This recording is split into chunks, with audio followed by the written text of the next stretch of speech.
Draw the isometric view of a cube of 50 edge length resting on HP on one of its faces. One of the base edges is parallel to VP. So in this problem, you have to draw the isometric view of a cube of 50 edge length which is resting on HP on one of its faces, and one of the base edges is parallel to VP. If you go through the question, you may feel that what is the difference between the present question and the previous question that we have done. In the previous question, it is like draw the isometric projection of a cube of 50 edge length resting on HP on one of its faces. One of the base edges is parallel to VP. So here, if you notice, this question is about the isometric projection of a cube, and this question is about the isometric view of a cube. So already the previous question, that is question 4.2, we have drawn the isometric projection of a cube, and in the present question we are asked to draw the isometric view of a cube. So first we shall learn what is the difference between isometric projection and isometric view. So these are the main differences between the isometric projection and isometric view. In case of isometric figures, we are having two types of isometric figures. One is isometric projection, another one is isometric view. So already we have constructed the isometric projection in 4.2. So as per the specialities of isometric projection, what we are doing is all the edge lengths, they are multiplied with 0.8, and this multiplication is done because in isometric projection usually all the edges will be having a foreshortening or length reduction. So this length reduction must be applied. So that is why we are multiplying the true length with 0.82. So when we consider diagram with more edges, it will be difficult to multiply each and every edge length with this 0.82. So in order to avoid this difficulty, we won't be considering this length reduction in isometric view. So in isometric view, the foreshortening of edges, that is the length reduction of edges, it is ignored. And isometric view is usually larger in size. Why it is larger in size? Because in isometric projection, all the edge length, it will be multiplied with 0.82. So it will be having a length reduction. Whereas in isometric view, this foreshortening of 0.82 is ignored. So isometric view will be generally larger than isometric projection. If you calculate the enlargement, it is 1 divided by 0.82, where 1 is a true length.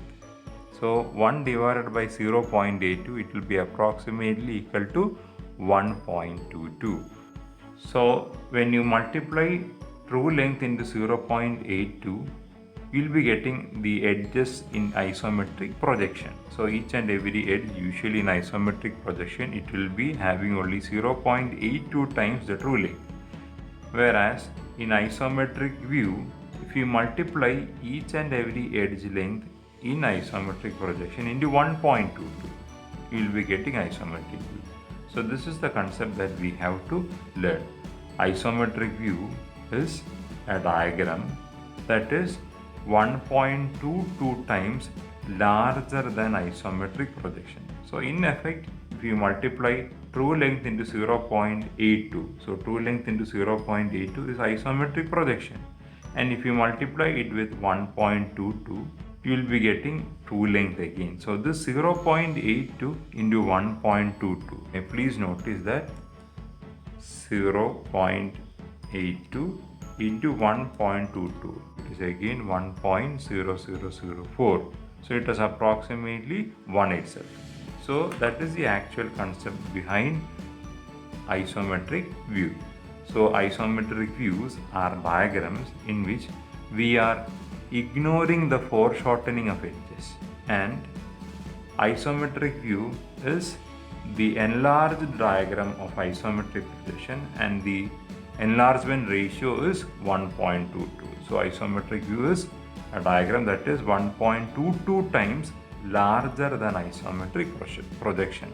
So there are no changes between isometric view and isometric projection other than this enlargement. That is, we have to multiply all the edge length in isometric projection into 1.22 times, and all the other construction procedures remains the same. Now we shall construct the isometric view of this cube. So if you are constructing isometric view or isometric projection, whatever may be the diagram, the first step is drawing the simple front view and simple top view of the given solid in the orthographic projection. So we have done a simple front view and a simple top view, and in this case we don't require an isometric scale. So where we'll be using isometric scale?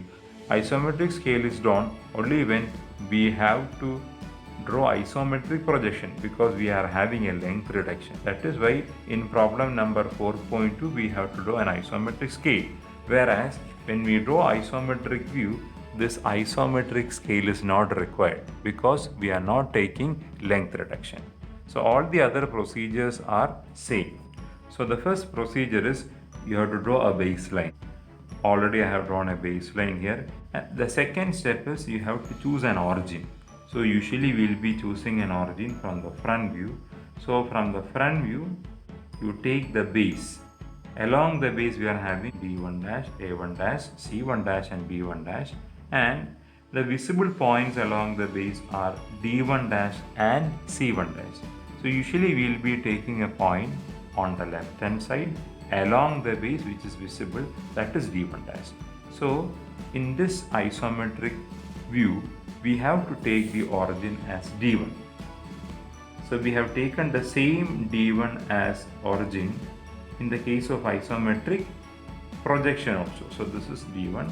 So next step is you have to take 30 degrees to the right hand side and 30 degrees to the left hand side using your protractor and draw two thin lines.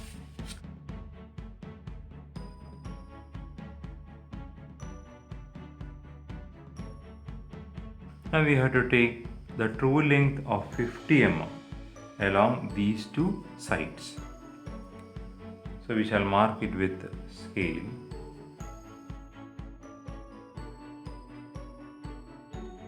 So on to the right hand side of D1. So here along the base we are having D1. On to the right hand side along the base it is point C1. So this point is C1. And on to the left hand side. So this is D1. So here along the base to this side it is point A1. So this point will be point A1.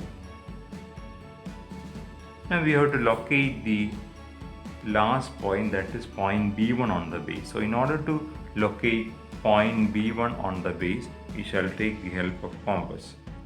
So you take 50 mm in compass. So here we don't have a length reduction. So cut an arc from both sides. So the meeting point will be giving you point B1. Now join A1 B1 and B1 C1 using thin lines. So we have constructed the base plane. Now from A1 B1 C1 D1, we shall take the vertical heights, the lateral edges, that is A1 B B1 C C1 and D D1, which are at a height of 50 mm each. So we shall draw some thin lines initially. So along this vertical line, that is from A1 50 mm above, it is point A. Along this vertical line from point B1 50 mm above, it is point B. Likewise on this line we will be getting C, and again on this line we will be getting point D. So what you have to notice is from point D1 to point B1. So this distance, if your drawing is accurate, it will be approximately 50 mm itself.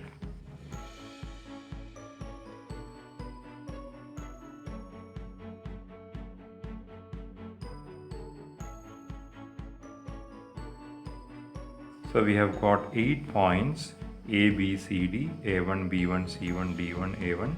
Now we shall join the outlines as usual using thick lines.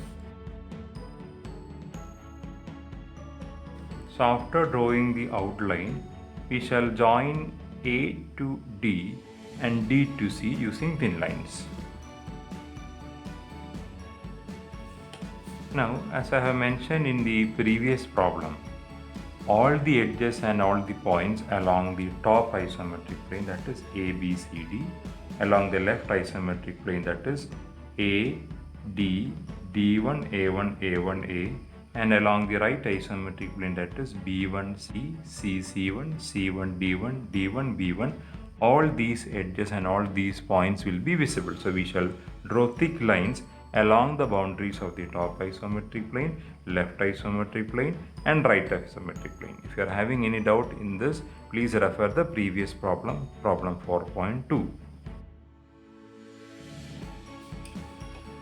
Now, if you notice this diagram, we have completed all the visible edges. Now we have to find out the invisible edges. So in order to get the invisible edges, we have to locate invisible corners. So as I have mentioned, all the points along the top isometric plane, left isometric plane, and right isometric plane are visible. The only point that is not along these three planes is point B1. So point B1 is invisible here. So from point B1, we are having three edges. Which are all those three edges? So this is point B1. It is B1C1, B1A1, and BB1. So these three edges will be invisible here. That is B1A1, B1C1, and B1B will be invisible. We have to do it using dash thick lines. Now all the other procedures, that is the dimensioning process and marking the front view, it is same as that of problem 4.2. So I am not explaining it once again.